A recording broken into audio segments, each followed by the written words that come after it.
एउटै रहेछ दुईटैको लेखान्त जाउन एकछिन काहीँ कतै एकान्त रातो भुलभुटे चोलाको हे जता पनि नराम्रै सुन्छु म एकान्तमा झन् धेरै रुन्छु म हे तिम्रो त्यो मन पार्दिन्छु शीतलु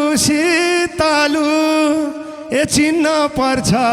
सुनानी पितालु रातो भुलभुटे चोलाको हे आँखै चिम्ले विश्वासै दिँदा तर्सिन्छु म बिजुली चम्किँदा रातो भुलभुटे चोलाको हे खुसी हुँदै हामी दुई मिलाउन